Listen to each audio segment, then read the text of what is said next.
Dear students, I am Sunil Dutt, your public administration teacher. प्रिय विद्यार्थियों, जैसे कि आपको पता है कि हमने राष्ट्रपति की शक्तियों वाला टॉपिक शुरू किया हुआ है, तो आज का जो हमारा टॉपिक है वो यही है कि क्या राष्ट्रपति संकट काल में तानाशाह बन सकता है।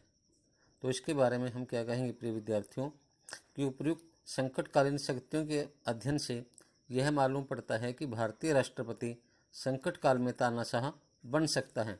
संकटकालीन शक्तियों के प्रबंध राष्ट्रपति को इतना शक्तिशाली बना देते हैं कि वह केंद्रीय और प्रांतीय सरकारों को अपने अधीन कर लेता है। भारतीय राष्ट्रपति संकट काल की घोषणा केवल वास्तविक संकट आने पर ही नहीं करता, बल्कि संकट काल की आशंका पर भी वह ऐसा कर सकता है। तो हम कहेंगे कि ऐसी स्थिति में राष्ट्रपति का मात्र संतुष्ट होना ही काफ़ी है और वह मंत्रिमंडल की सलाह भी नहीं लेता। वह लोकसभा को भंग करके 6 से 8 महीने तक मनमाने ढंग से शासन कर सकता है। वह नागरिकों के अधिकारों व स्वतंत्रताओं का हनन कर सकता है। कार्यपालिका और विधानपालिका क्षेत्र में उसकी शक्तियाँ असीमित हो जाती हैं। केंद्र और राज्यों की वित्तीय व्यवस्था पर उसका नियंत्रण काफ़ी हद तक बढ़ जाता है।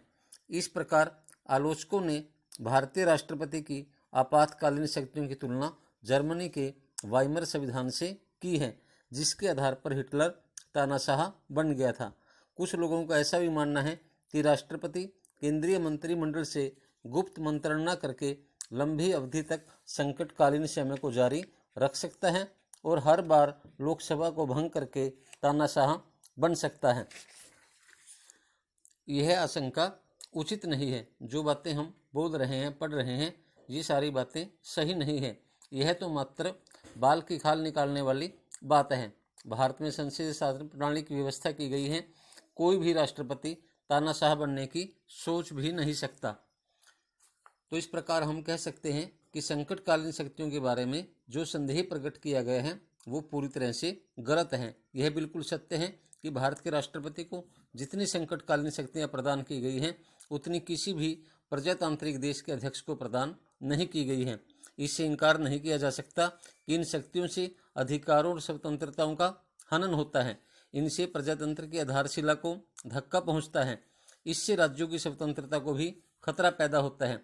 लेकिन हमें यह कभी भी भूलना नहीं चाहिए कि देश है तो सब कुछ है, यानी देश रहेगा तो सब कुछ रहेगा।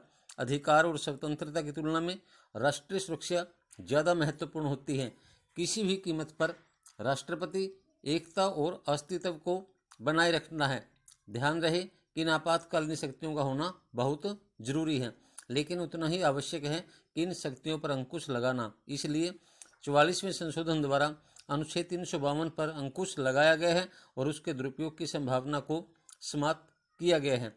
परंतु अनुच्छेद जो 356 है उसके दुरुपयोग को रोकने के लिए भी कोई न कोई प्रबंध करना पड़ेगा। तो इस प्रकार अंत में हम कह सकते हैं कि ये बातें पूरी तरह से गलत हैं कि राष्ट्रपति संकटकालीन शक्तियों का फायदा उठाकर तानाशाह बन सकता है। ऐसा सोचना गलत है। धन्यवाद।